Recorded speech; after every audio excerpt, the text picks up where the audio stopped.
He damn near smoked you. We see it on Twitter. It's your boy James. Trust the process. Oh my God. I want to just talk about protecting your peace. And sometimes it's not easy to protect your peace. Sometimes we have to go through those hard times in order to appreciate the good times. Die being dirty. It's your boy James with the Stop Being Dirty, Stop Eating Dirty, Trust the Process, Protect Your Peace. Link in the bio for all the merchandise. If you watch it right now, I appreciate that, and I appreciate you hit that subscribe button. The holidays is here, and all I want to say is the best thing about the holidays is just being able to see, family members. You don't really see that often, and everybody getting together, eating good food, having a couple drinks. The kids are running around having a good time, and the energy is great. And I feel like that's what we should take from the holidays. Don't let the holidays make you feel like you have to define your love or friendships or companionships with whoever you have in your life that you care about in the form of gifts, in the form of going broke for one day. It's not the way to live, and be smart about it. At the end of the day, people are going to love you no matter what. And if they really care that you're breaking the bank for them, they're probably not a friend or someone who really loves you. You know what I'm saying? To begin with. I'm just saying this right now because I know a lot of people put too much pressure on themselves to, get gifts, and did they get enough, and how much did they spend? And it's not about that. At the end of easy to block. Oh my God. So Easy to Block Captain, he's been going on, a few Twitter rants recently, basically talking about how bloggers are afraid to tell K-Shine, and he's speaking in specifics. He said that bloggers are afraid to say that K-Shine lost the battle. He also continues to say, like, yo, y'all bugging, this first round's not even close, and things of that nature. So that's when it gets a little weary because, first of all, I don't know who he's talking about because, I haven't really seen any other. Actually, I haven't watched one recap, about the event. I made my recap and that was it. I haven't really caught up on the other channels. Salute to the bloggers out there, though, doing their thing. Stay consistent and do what you do. But with that being said, I feel like, so he's saying like, yo, look, that battle, that first round ain't even close, and y'all scared to say this, scared to say that. So I want to say there's truth and there's false to this. And that's why I'm going to get into the big thing about, the bigger message of bloggers being scared of battle rappers. First of all, easy. Easy. You need to be easy. A little bit easy. A little bit. That first round was close. That first round was not clear. That first round, go check out my blog. What I said about it. I do have that round. I could understand how you could debate that round. I personally, I feel like that round was K-Shine's round to win, and Easy ended up just hitting a buzzer beater. That haymaker, I believe the walk on water, I think it was in that round. If Jesus could walk on water, so can I. The haymakers really, really kind of made that round either lean towards Easy or to Easy to take that round, or just make that round extremely debatable. Because I thought that was K-Shine's round to win, and Easy made it debatable or won the round, but there was nothing clear about it. Now, as far as the battle goes, I feel like K-Shine's battle, rounds, went down in his sportsmanship, and I spoke all about it. Go check out that blog I did speaking about Easy to Block Captain and K-Shine's battle. But I just want to say in specifics, you're taking it a little too far when you say you got that first round clearly. You did not get that first round clearly. That first round definitely can be debated, but I understand your frustration. You see a lot of people on Twitter, maybe people are blogging, people are, because obviously you're saying the bloggers out there aren't trying to, be real, but maybe they are being real. Maybe they are just giving their opinion. Maybe they do feel that way, as many of us do that. I have Easy winning that battle. I don't think it was a classic battle at all. I think it had great potential, but the sportsmanship in the battle took a lot away from the battle for me. I think a lot of people for some reason gave K-Shine a third. I didn't like K-Shine's third at all, but they gave K-Shine the third, and I got Easy taking the first.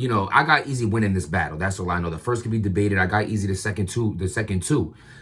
So As far as bloggers being afraid of battle rappers, I do have to agree in one thing.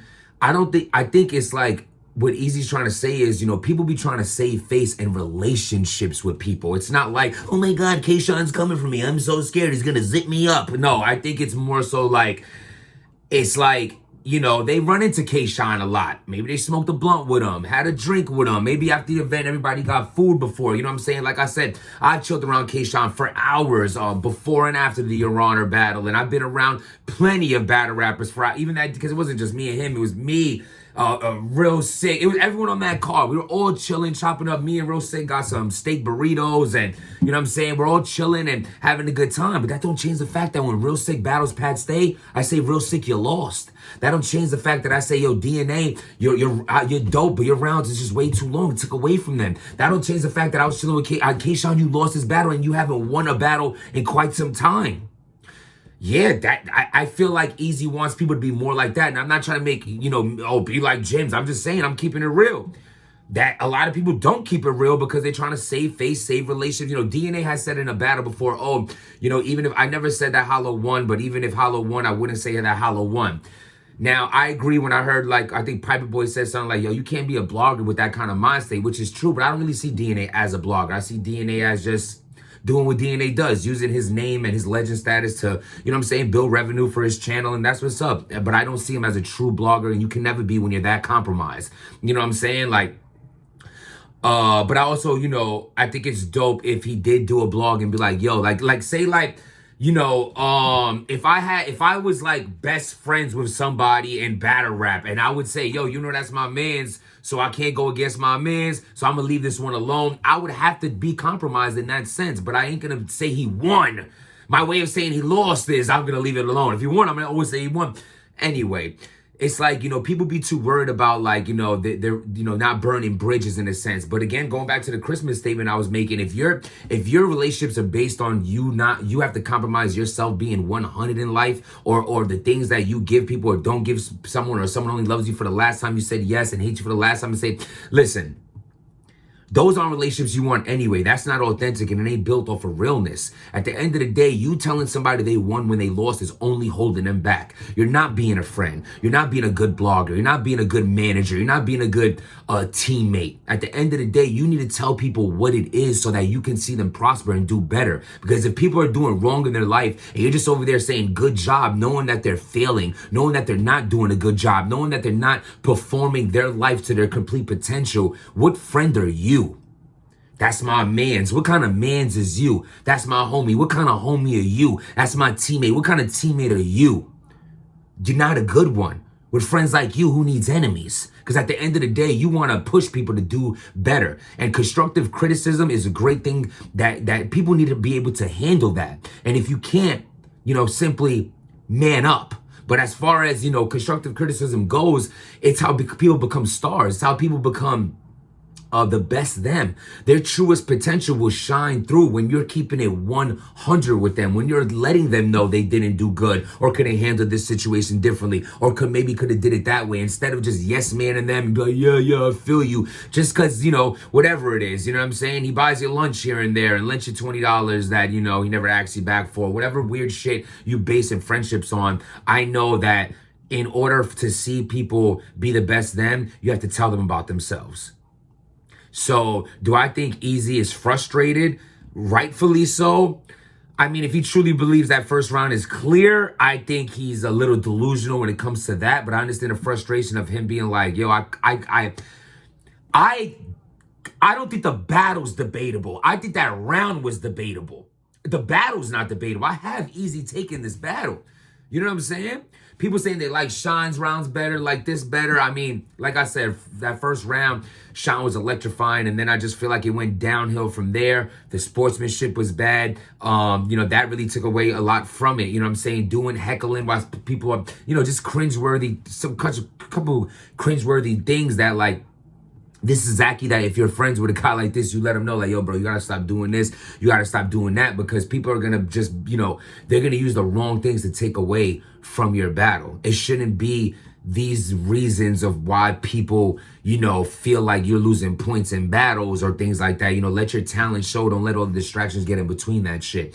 But anyway, as far as people being compromised, I ain't with all that, man. I'm against that. I feel like to be a blogger, you have to be 100. People can't stand Stephen A. Smith, but he's great at his job for a reason. He has to have his opinion at the end of the day, and he has one. You know what I'm saying? I have my opinion, and I'm going to keep it real. Now, if you disagree with who you think I say won or lost, which I don't, because I'm always right. But I'm just saying that's your rightful opinion. But when you're clearly like, you know what I'm saying? If you're saying like, something's debatable and it's clear, and then it so happens that you're saying this is debatable because we know that's your homie, that's fake. That could come off looking scary. You want people to continue doing interviews on your channel, and you want people to, but it is debatable as well, though. When I see, now that I say that out loud, it's like, you got to protect your own brand. Maybe you're the type of person who wants to fake it till you make it. Like, yo, you know what? I lose more by saying that this person lost this battle and knowing he's going to get upset at me than I lose less keeping it 100. The point is, I'm going to bullshit about who wins this battle because this person who I'm bullshitting that won, he does things for me that benefits my channel. I don't want to lose that. I wouldn't do it, but I can understand that. At the end of the day, it's a business, a dirty game, and ain't nobody friends in this shit. But I always say, keep it real. And if you want bloggers to keep it 100, tell you how the battle is, tell you who needs to work on this, tell you who did great, who did bad, who needs improvement, who fell off, subscribe to this channel right now. Trust the process, protect your peace. Stop being dirty.